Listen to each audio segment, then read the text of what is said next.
ಪ್ರಭು ಯೇಸುವಿನಲ್ಲಿ ಅನುಗ್ರಹಿತರಾದ ಪ್ರಿಯರೇ, daily blessing ಅಲ್ಲಿ ದೇವರ ಜೀವವಿರುವ ವಾಕ್ಯವಾಗಿದೆ. ವಿಶ್ವಾಸದಲ್ಲಿ ಪ್ರತಿನಿತ್ಯ ನೀವು ಆಲಿಸುತ್ತಿರುವುದು ದೇವರ ವಾಕ್ಯ ವಿಶ್ವಾಸದಲ್ಲಿ ಸ್ವೀಕರಿಸುವಾಗ ಅದು ಒಂದು ಮುದ್ರೆಯಾಗಿ ಬದಲಾಗುತ್ತಿದೆ. ಒಂದು ದುಷ್ಟಶಕ್ತಿಗೂ ಮುಟ್ಟಲು ಸಾಧ್ಯವಾಗದ ರೀತಿ ನಮ್ಮನ್ನು ಸಂರಕ್ಷಿಸುವ ಮುದ್ರೆಯಾಗಿ ಮಾರ್ಪಡುತ್ತಿದೆ. ಹಲ್ಲೆಲೂಯಾ. ಇಂದು ನಾವು ಆಲಿಸುವ ವಾಕ್ಯವನ್ನು ವಿಶ್ವಾಸದಿಂದ ಸ್ವೀಕರಿಸುವಾಗ ಅದು ದೇವರ ಸಂರಕ್ಷಣೆಯಾಗಿ ಮಾರ್ಪಡುವುದು. ವಿಶ್ವಾಸಿಸಿ ನಿರೀಕ್ಷೆಯಿಂದ ದೇವರ ವಾಕ್ಯವನ್ನು ಆಲಿಸೋಣ. ಪ್ರವಾದಿ ಯೆಶಾಯನ ಗ್ರಂಥ 49ನೇ ಅಧ್ಯಾಯ 7ನೇ ವಾಕ್ಯವನ್ನು ನಮಗೆ ಆಲಿಸೋಣ.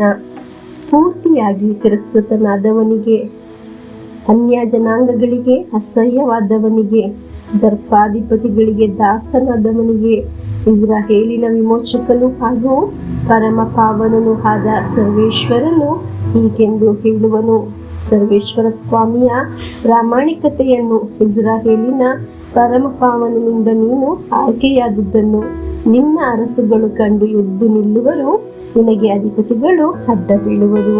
ಪ್ರಿಯರೇ, ಹೀಗೆ ಒಂದು ಅನುಭವ ನಿಮ್ಮ ಜೀವನದಲ್ಲಿ ಇರಬಹುದು.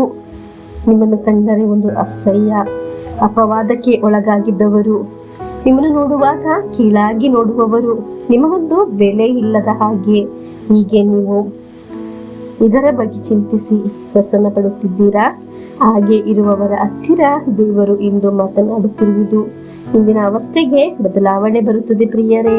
ಪ್ರತಿನಿತ್ಯ ಆಲಿಸುವ ವಾಕ್ಯದ ಕಾರಣ ನಮ್ಮ ಅವಸ್ಥೆಗಳು ಬದಲಾಗುತ್ತದೆ. ನೀವು ಯೋಚಿಸುವುದಕ್ಕಿಂತ ಹೆಚ್ಚು ನಿನ್ನನ್ನು ತಲುಪಿಸಲು ಅನುಗ್ರಹ ಇರುವ ವ್ಯಕ್ತಿಯಾಗಿ ಮಾರ್ಪಡಲು ಇಸ್ರಾಯೇಲಿನ ಪರಮ ಪಾವನ ಸ್ವಾಮಿಗೆ ಸಾಧ್ಯ. ಕರ್ತರ ನಿಮಿತ್ತ, ವಾಕ್ಯ ಆಲಿಸುವ ನಿಮಿತ್ತ ಲಭಿಸುವ ಅನುಗ್ರಹಗಳಿಂದ ನಾಳೆಗಳಲ್ಲಿ ನೀನು ಇನ್ನೂ ಅನುಗ್ರಹಿಸಲ್ಪಡುತ್ತೀಯಾ? ಹಲ್ಲೆಲೂಯಾ. ಪ್ರಿಯರೇ, ಇಂದು ಆಲಿಸಿದ ವಾಕ್ಯದಿಂದ ಅಪಾರವಾದ ದೇವರ ಅನುಗ್ರಹ ನಿಮ್ಮ ಜೀವನದಲ್ಲಿ ಸುರಿಯಲ್ಪಡಲಿ. ಆಮೇನ್. ದೇವರು ನಿಮ್ಮನ್ನು ಅನುಗ್ರಹಿಸಲಿ, ಆಶೀರ್ವದಿಸಲಿ.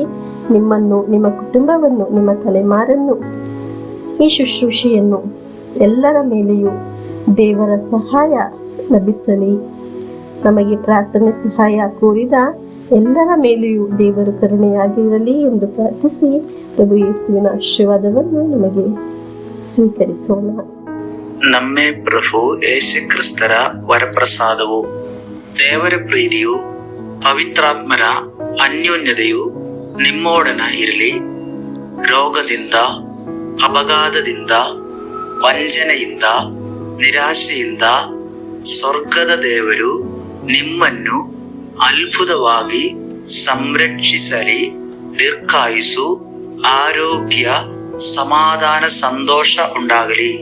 ಪಿತನ, ಸುತನ, ಪವಿತ್ರಾತ್ಮರ ನಾಮದಲ್ಲಿ ಆಮೆನ್.